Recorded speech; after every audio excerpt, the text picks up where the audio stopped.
오늘 종교개혁에 관한 세 번째 만인제사장 내용을 가지고 함께 은혜를 나누고자 합니다.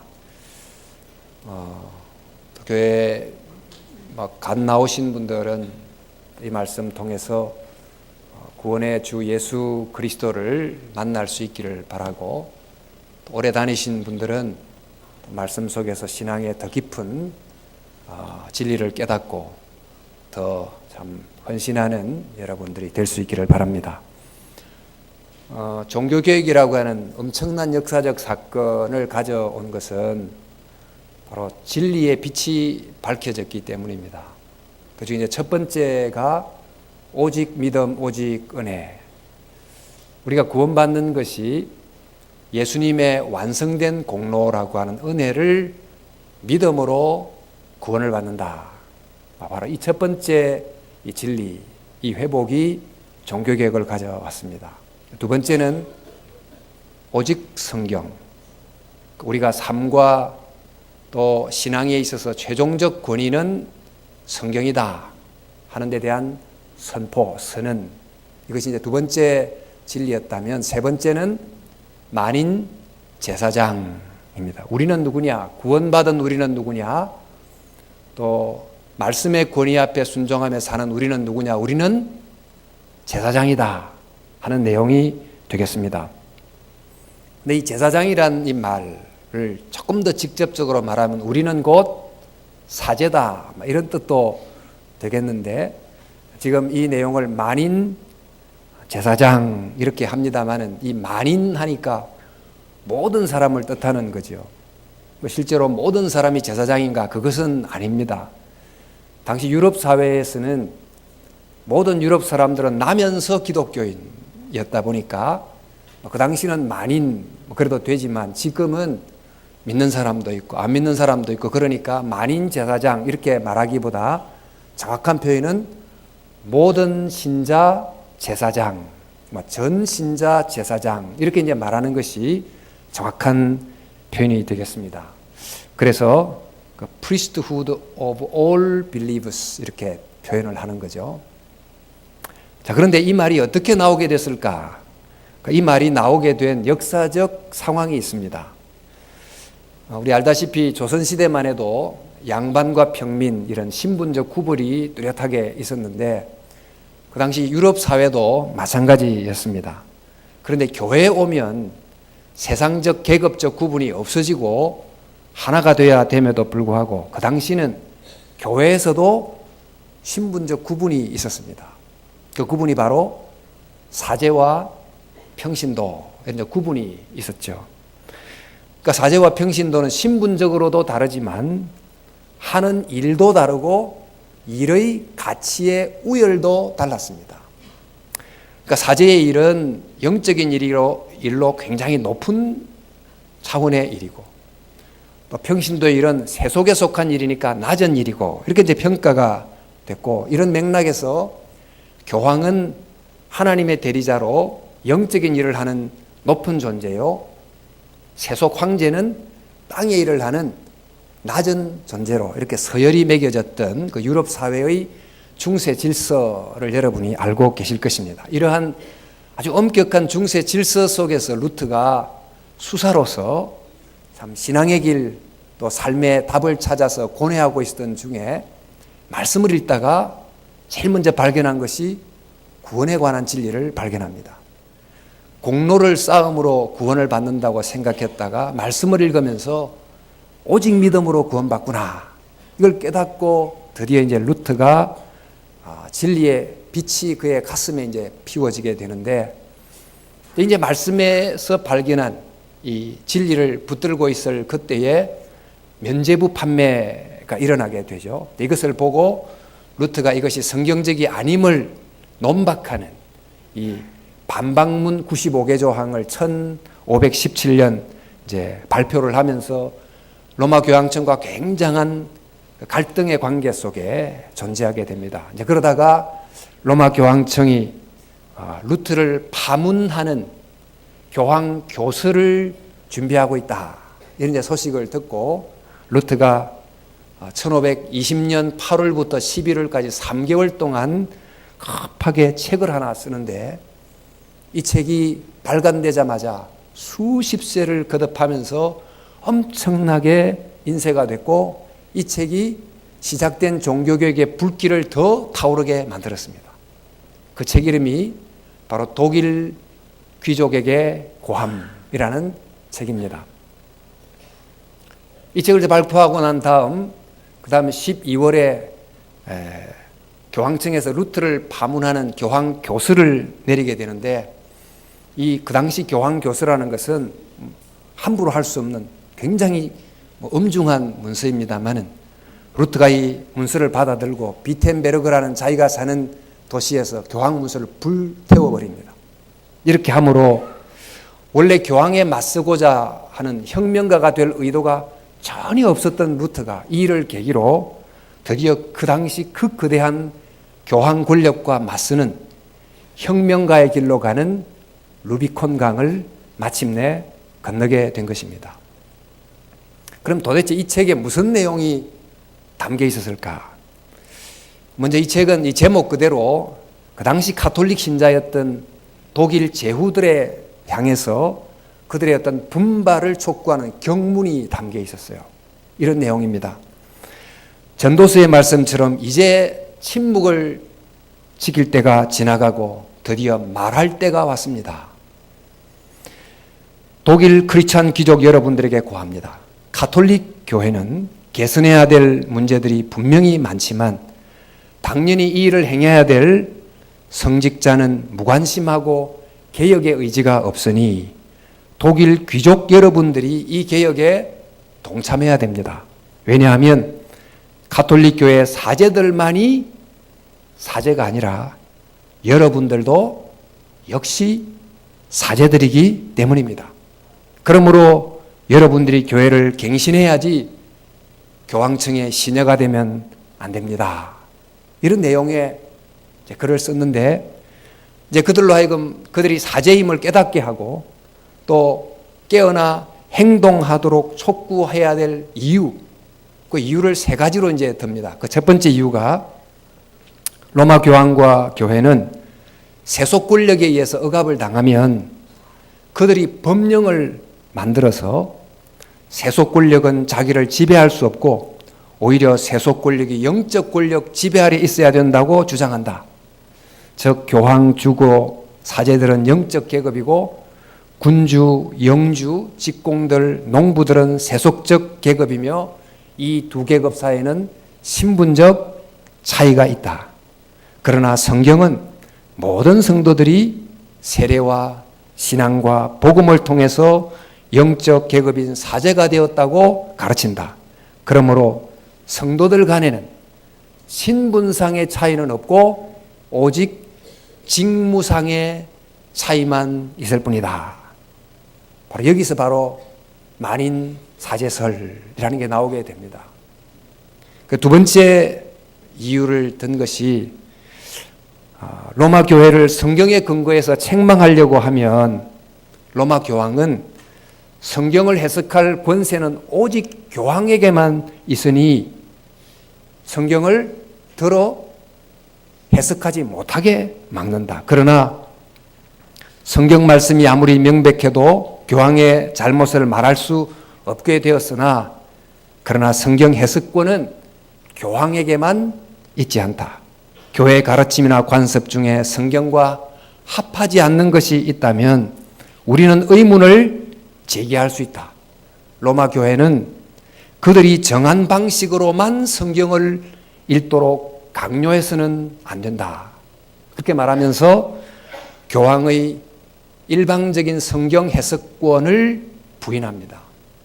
세 번째는 로마 교황과 교회에 문제가 있을 때 그것을 의논하려고 하면 회의를 소집해야 되는데, 즉 공의회를 소집해야 되는데 로마 교황은 공의회의 소집권은 오직 교황에게만 있다 주장하면서 공의회의 소집을 막고 있다.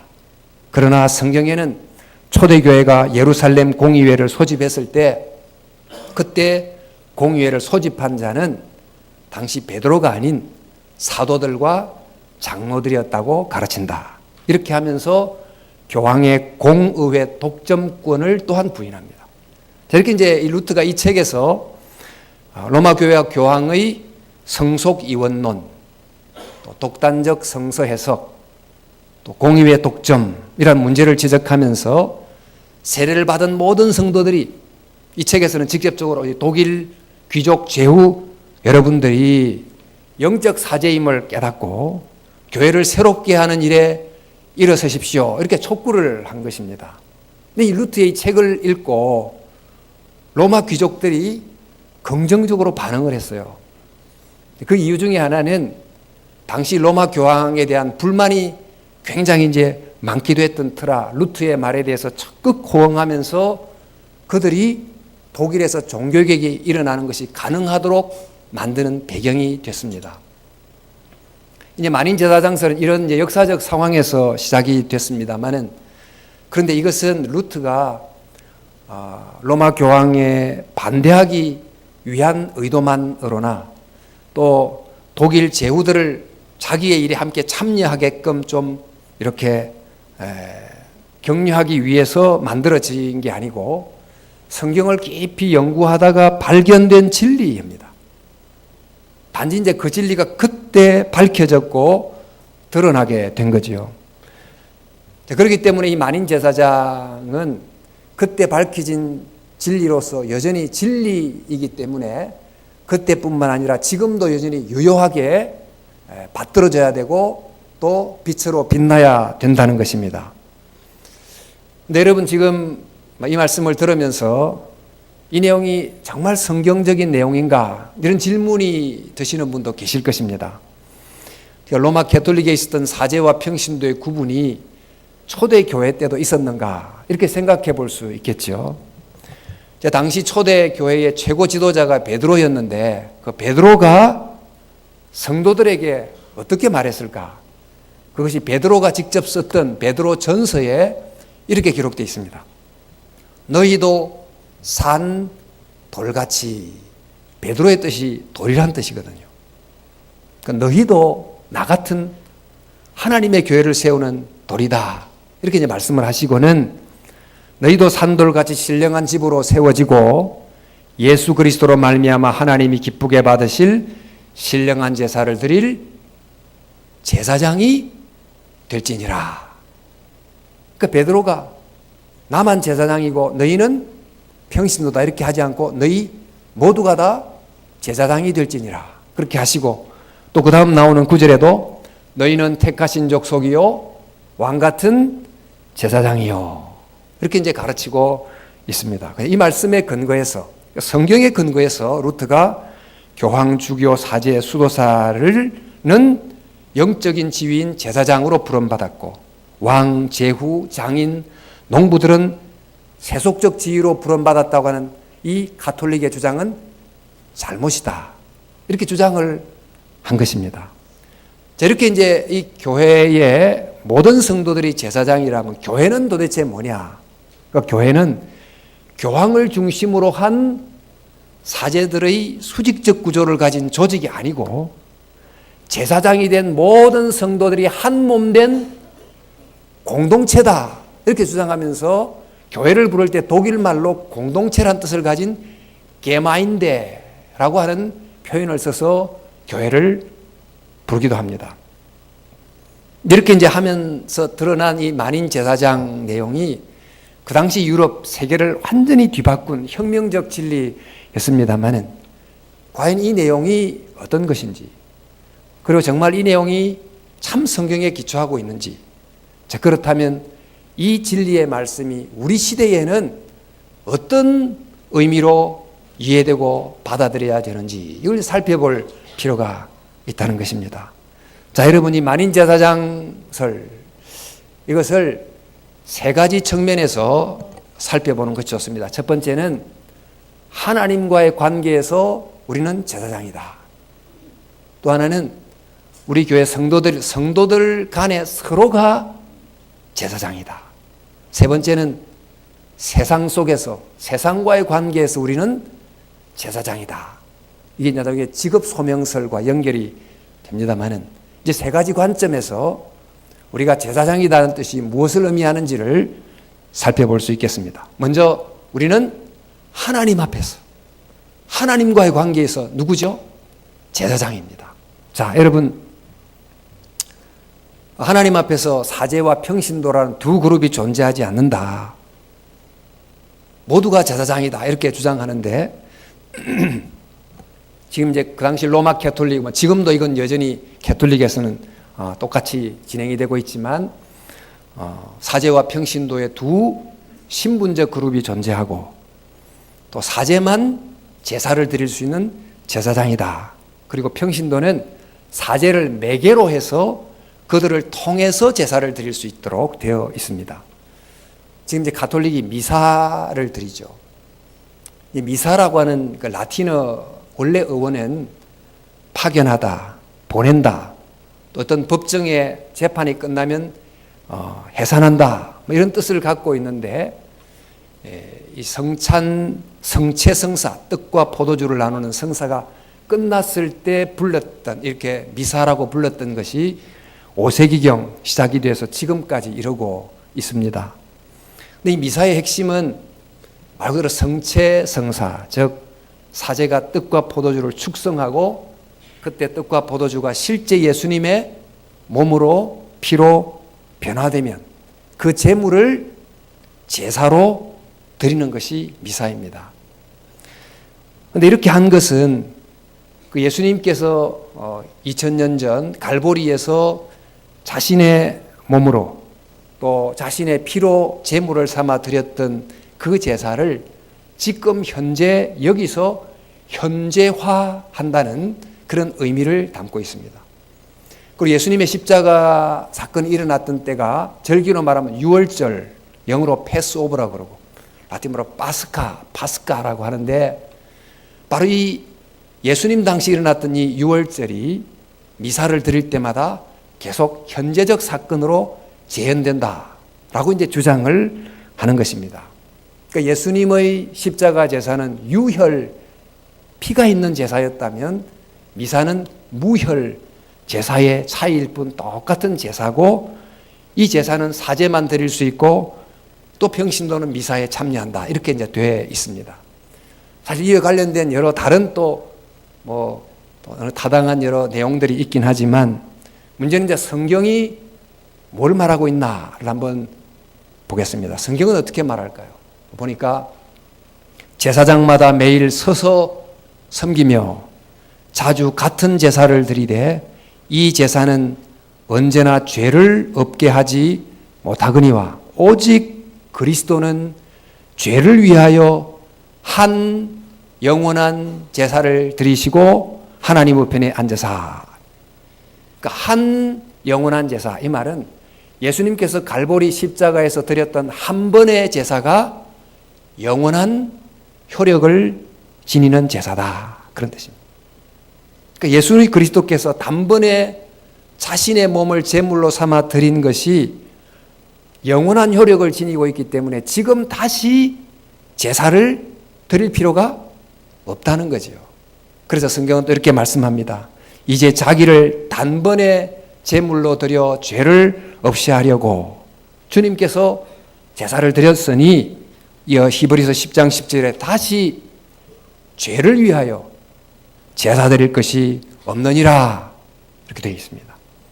그러니까 제사의 의미를 지닌 미사는 드릴 필요가 없다고 이제 우리 개신교는 믿고 또 그런 의미의 미사를 드리지는 않습니다.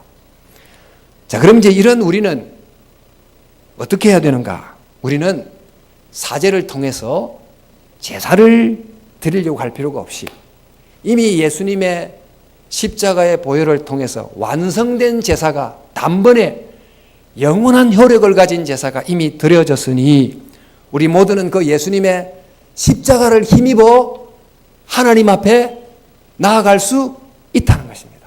우리 모두는 하나님 앞에 직접 제사장으로서 나아갈 수 있다. 그래서 히브리서 10장 17절에서 20절 말씀에 그러므로 형제들아 우리가 예수의 피를 힘입어 성소에 들어갈 담력을 얻었나니. 여러분, 성소라는 것이 성막에 보면 성소, 거룩한 곳이지요. 그 안에 또 뭐가 있죠? 지성소라고 있습니다. 가장 거룩한. 성소에 들어갈 남녀 그러나니 그 길은 우리를 위하여 휘장 가운데 열어놓으신 새로운 살 길이요 휘장은 그의 육체니라. 구약의 대제사장이 1년에 한 번 백성들의 죄를 자기 한 몸에 지고 속죄의 피를 들고 지성소에 내려져 있는 휘장을 열고 들어갔습니다. 아무나 들어갈 수 없었던 그 지성소 안으로 이제 예수님의 죽으심을 통해서 지성소 휘장이 위로부터 아래로 쫙 찢겨지게 됐고 누구든지 예수를 믿는 사람은 들어갈 수 있게 된 것입니다. 그런데 그 찢겨진 휘장이 뭐냐? 오늘 성경 말씀에 그의 육체니라. 즉 십자가에서 찢기신 예수님의 육체가 곧 지성소 앞에 드리운 찢겨진 휘장이라는 것입니다. 실제로 예수님이 십자가에 못 박혀 죽으시자 마태복음에 보면 휘장이 위로부터 아래로 찢겨졌다고 되어 있습니다. 바로 그 찢겨진 휘장 안으로 찢겨진 예수님의 몸을 통해서 그 몸에서 흘리신 보혈을 통해서 하나님 앞에 믿는 사람들은 제사장이 되어 직접 나갈 수 있게 된 것입니다. 그래서 성경이 뭐라고 권고하는가 보니까 우리 같이 한번 읽어볼까요? 그러므로 우리는 긍휼하심을 받고 때를 따라 돕는 은혜를 얻기 위하여 은혜의 보좌 앞으로 담대히 나아갈 것이니라. 여기 담대히 나아가라. 구약의 대제사장들은 몸을 청결케 하고 정말 제사를 드리고 지성소 안으로 들어갔음에도 불구하고 때로는 죽어 나오는 경우가 흔히 있었기 때문에 두려운 마음으로 떨면서 지성소 안으로 휘장을 긋고 들어갔는데 이제 예수님의 완성된 십자가 보혈의 제사 때문에 우리 모두가 은혜의 보좌 앞으로 담대하게 들어가라고 가르쳐 주는 것입니다. 여러분 얼마나 놀라운 특권이고 또 축복입니까?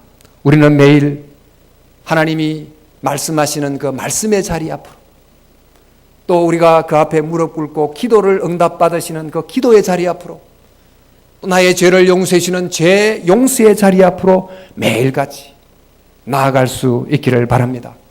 세상에 조금 지위가 높은 사람만 돼도 비서실을 통과하고 약속을 정하고 그래도 한 5분 만나기도 어려운 판에 하나님 아버지를 우리가 언제든지 은혜의 보좌 앞으로 나아가서 만날 수 있게 됐으니 우리가 말씀으로 찬양으로 기도로 그분 앞에 나아가 은혜의 보좌 앞에서 흘려주시는 은혜의 생수를 받아 마시는 축복의 시간을 매일같이 가질 수 있기를 바랍니다. 그것이 우리를 살리는 것입니다. 우리를 새롭게 하는 것입니다. 그래서 우리 복음송에 보니까 보혈을 지나 아버지 품으로 보혈을 지나 하나님 품으로 나아가 주님 앞에 설 때에 우리의 영이 새롭게 된다. 이런 찬송이 있지 않습니까? 우리 한번 이 내용을 생각하면서 한번 불러보겠습니다.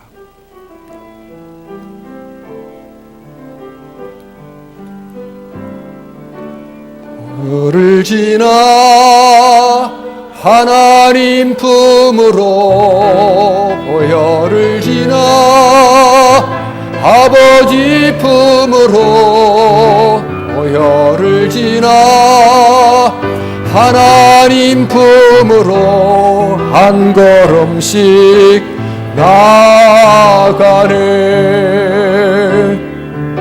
보혈을 지나 하나님 품으로 보혈을 지나 아버지 품으로 보혈을 지나 하나님 품으로 한 걸음씩 나아가네.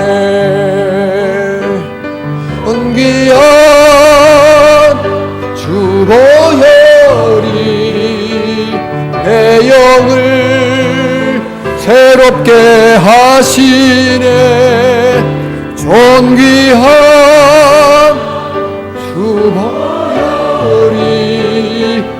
내 영을 새롭게 하네. 여러분, 보혈을 지나서 그분의 찢겨진 휘장 육체를 통해서 하나님 앞으로, 은혜의 보좌 앞으로 매일같이 나아갈 수 있기를 바랍니다. 우리를 제사장으로 부르심의 초청에 응답함으로 정말 그분의 앞에 나아감으로 주님 주시는 은혜를 받으시기를 바랍니다. 우리가 이렇게 하나님 앞에 나아갈 때 받는 가장 중요한 것이 일단 죄 용서함을 받는 것입니다. 근데 죄 용서함을 받을 때 고해성사를 해서 죄 용서함을 얻는다고 하지만 우리 성경은 하나님 앞에 직접 죄를 고백하고 그분에게 죄 용서함을 받을 수 있다고 가르치고 있습니다. 한번 보십시오. 만일 우리가 우리의 죄를 자백하면, 누구에게 자백합니까? 하나님께 자백하면 그는 미쁘시고 의로우사 우리의 죄를 사하시며 우리를 모든 불의에서 깨끗하게 하실 것이요. 그 하나님 앞에 직접 자백하고 우리의 죄를 고백하면 우리의 죄를 용서해 주시고 우리를 불의에서 깨끗하게 해줄 줄로 믿습니다. 그러므로 죄책을 우리의 마음속에 담아두지 마십시오. 우리 몸속에도 좋지 않은 것이 머물러 있으면 온몸의 건강을 해치는 것처럼 죄책을 계속 담고 있으면 영혼이 얼마나 탁해지고 불안해지고 고통스러워지겠습니까? 수시로 하나님 앞에 자백함으로 나아갈 수 있어야 될 것입니다. 근데 이제 자백한다는 것은 먼저 지적으로 내가 한 행동이 잘못이다 하고 주님 앞에 수긍하는 것이고, 감정적으로 이 죄에 대해서 설파하는 것이고, 더 나아가 의지적으로 돌이키는 것을 뜻하는 것입니다. 이렇게 자백함으로 영적 자유에 이르게 됩니다만, 죄를 자백한다 할 때 우리가 혹시 오해하는 것 하나는 하나님 앞에 죄를 자백하면 그것으로 모든 게 끝이다 이렇게 생각할 수 있어요. 그러나 여러분, 하나님 앞에 자백한다는 뜻은 내 죄로 인하여 고통당하는 피해 당사자에게도 사죄를 구하는 것을 포함한다는 것을 잊어서는 안 됩니다. 우리 예수님이 하신 말씀 중에 예물을 제단 앞에 두고 먼저 가서 형제와 화목하고 그 후에 와서 예물을 드리라. 그 예배 시간에 주님 용서해 주소서 이거로 끝나는 게 아니고 정말 하나님 앞에 용서를 구한다면 너로 인해서 고통하는 그 피해 당사자에게 찾아가서 내가 잘못했다고 자백하는 것이 꼭 수반이 되어야 된다는 것입니다. 그래서 주님께서 이렇게 기도하라고 가르치지 않았습니까? 주기도문에서 우리가 우리에게 죄 지은 자를 사하여 준 것 같이 우리의 죄를 사하여 주옵시고, 이것은 우리가 남의 죄를 사해 준 것이 조건이 돼서 우리의 죄를 용서해 준다 이렇게 저는 표현이 되어 있지만은 이 말씀의 참뜻은 내가 하나님 앞에 용서를 구한다고 하면 그것은 반드시 피해 당사자에게 죄 용서를 구하는 것을 포함해야만 된다 하는 것을 가르쳐주고 있습니다. 만약 그렇게 하지 않고 나는 하나님께 죄 용서를 구했습니다 그렇게 하고 피해 당사자한테 가서 나 용서받았습니다 이렇게 말하면 그 피해 당사자가 얼마나 더 괴롭고 고통스럽겠습니까? 바로 이런 내용이 우리 한국 일찍에 나왔던 밀양이라는 영화에서 문제시됐던 내용이지요. 이 죄 용서가 정말 어떻게 구체적으로 이루어지는지는 한번 다음 기회가 있으면 함께 나누고 싶은 마음이 있습니다만은, 여러분, 우리가 하나님과의 관계에서 제사장으로서 매일 예수님의 보혈에 의지하여 그분의 은혜의 보좌 앞으로 나아가고 하나님이 주시는 죄 용서의 은총을 풍성히 누릴 수 있기를 주님의 이름으로 축원합니다. 자, 이제 만인 제사장설은 하나님과의 관계에서 우리가 제사장이다, 그걸 깨닫게 해주셨습니다. 그런데 이 점만 강조해서 우리가 각자 개인적으로 하나님 앞에 나갈 수 있다, 이렇게 하다 보면 신앙이 개인주의화 됩니다. 그러나 성경이 너희가 제사장이다 하는 이 뜻은 하나님 앞에서 제사장이지만 성도들이 서로 함께 살아갈 때 다른 성도들에게도 너는 제사장 역할을 하도록 부름을 받았다는 것을 이 진리 속에 포함을 하고 있습니다. 우리가 하나님의 보좌 앞으로 나아갑니다. 죄를 고백합니다. 용서의 은혜를 받습니다. 또 위로를 받습니다. 말씀의 깨달음을 받습니다. 그렇게 한 다음에 교회 성도들이 함께 모여서 은혜를 나누게 되면 어떤 결과가 나오게 될까요?